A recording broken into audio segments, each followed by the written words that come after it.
Yeah, I think opening night's always great for everybody. So I think, from experience, you try to temper it down a little bit because sometimes people get too excited and overzealous. But I do like the jump the last couple of days and the temperament to guys. The guys are itching to go, so that's kind of fun.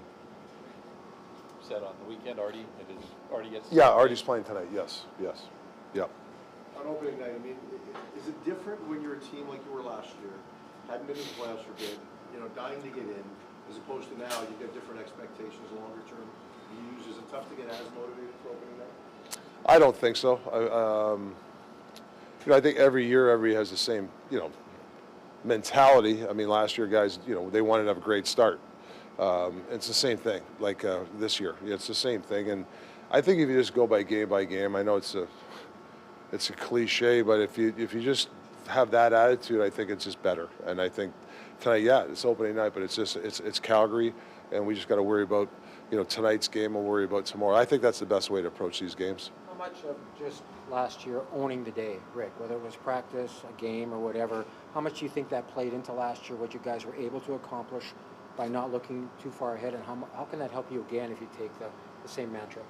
Well, I think, there's a lot of stuff going into, like, even whether it's tonight or this season. I mean, there's competition for jobs. I mean, people want, they want more, right? More ice time, more responsibility, and that's a good thing for our team. But you also got to fit into puzzles too. Like, I'm a puzzle guy, so make sure whatever you bring to the team, whatever it is, that you do that to your best ability. And I think, it's a tight group, but it's also a group that knows that there's competition, there's higher expectations. So that's a good thing. The player you got to know in JT when you came here, he hits the 800 game mark tonight. What have you come to appreciate about him, not only as a player, but as kind of that guy who drives the team and the voice of reason in the room, just everything? Well, he's always trying to get better every day, physically and mentally, how his approach to the game, how can he be better and off the ice and on the ice when it comes to the game. I think I have a lot of respect for him. He's changed as a person, as a young kid, and he'll, as a 23, 24-year-old till now. Like, he's here at the rink early. He's watching video. He comes into camp great shape. He wants the power play to be good. He wants to, he wants to work on his own defensive part of his game. He'll go grab a coach to watch video. So I think he's one of those guys that really wants to apply himself, and he knows this is whatever you call it, whatever window it is, that this is a big year, and he really wants to be prepared for it. When you talk about systems, you wanted to make some changes in terms of being a little bit more aggressive and how you want to play in transition. So with those specifics in mind, is there something you want to see tonight to see how far along you are in those areas? Yeah, I want to see what we worked on in training camp and in practice, and then watched a ton of video on it. I want them to do it tonight. Don't be afraid to do it. I mean, you got to be calculated. I mean, we can't, like I said to you guys, we are who we are, but I think there's more there, and I'd like to see it. And it's not going to happen just all of a sudden. We're going to turn it on and off tonight. It's going to be a process here.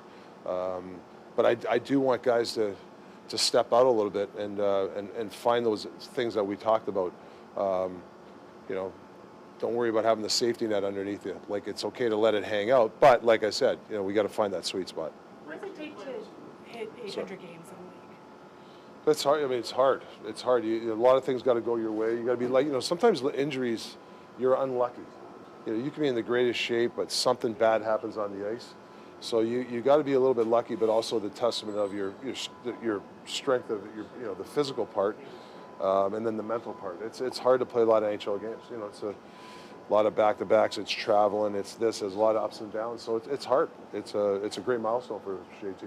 Rick, at the end of last year, there was a lot made about how great the atmosphere was. What are you expecting from the fans for the home opener?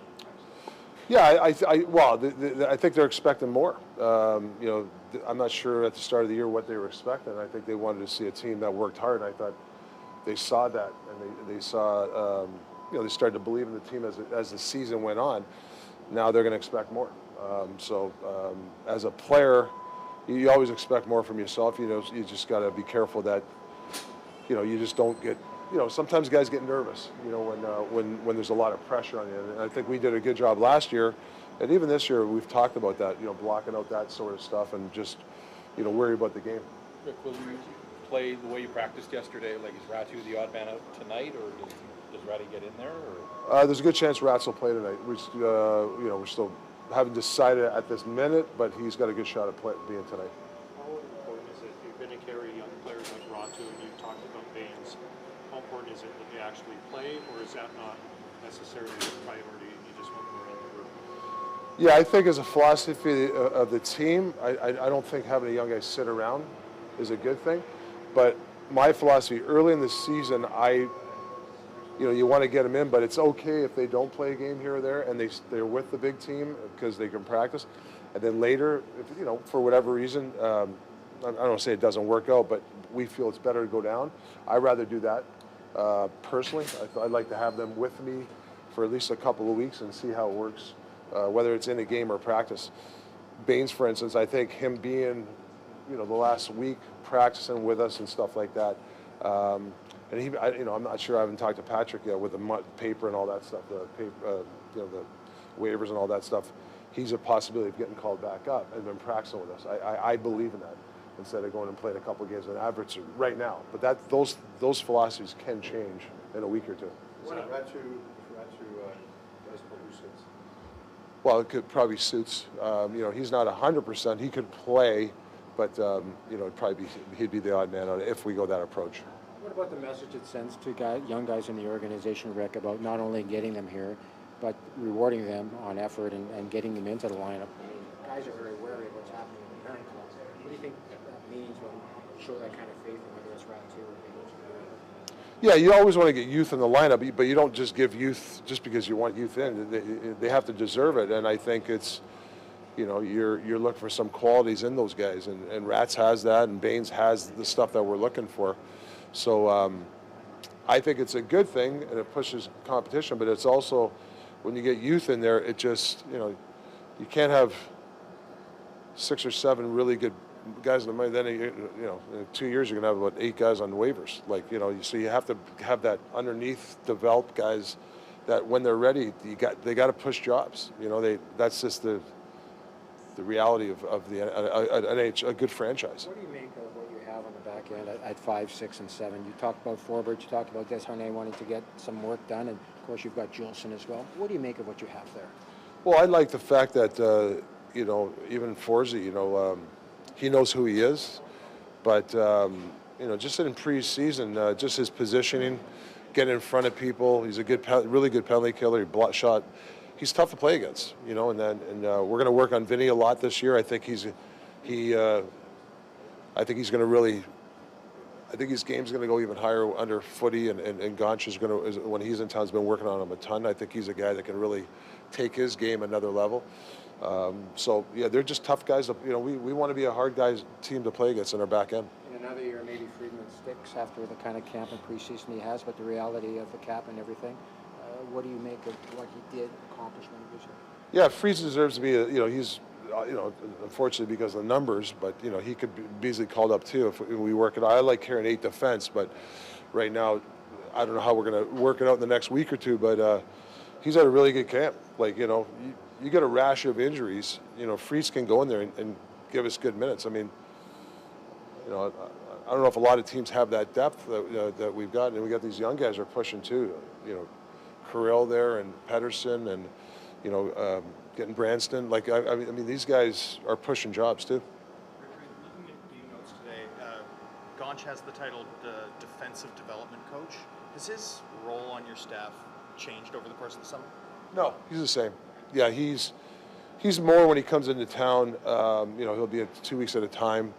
So, for instance, he worked with a lot with Vinny. So Footy lets Footy do some other stuff. So he had took Vinny on the side with him for about a good 5 days, and then he'll be in contact with him through online stuff, and he'll send him stuff, and they'll communicate that way. How much weight do you put on opening night? I mean, your club had a statement win to open last season, but we maybe didn't see sort of the team that we saw throughout the year for 5 or 6 games, really, in terms of the style that they played. Do you have to be careful as a head coach not to overreact to your first impression tonight? Yeah, I think that's the hardest part. Trust me, I watched all 3 games yesterday. You're excited to watch hockey, and but you just got to be careful because you know, whether you win or lose or how you win or lose, you know, sometimes it's magnified because it's opening night. So yeah, you have to temper that excitement, and even after a game, you just got to temper whatever happens, you know, your opinion of the team. With Quinn being quieter, JT obviously being JT, Yeah. how has their leadership dynamic evolved, you think, since you've been here? You know, those guys are. I think Quinn. You know, he can. It's hard to explain how he just when if he's on the road, he just goes to dinner with anybody. He could go grab 5 guys, or he might order room service stuff. Where Millsy's more of a guy that he likes to go out and bring a lot of guys. So that part is great because you have 2 different personalities. But I've liked Quinn because he's had to make some decisions as a captain, and I saw that last year, and I've seen it a little bit this year too. So he's grown as a captain. So, but it's good. I think he uses Millsy as his guy that if he needs the emotional part, he can go to Millsy.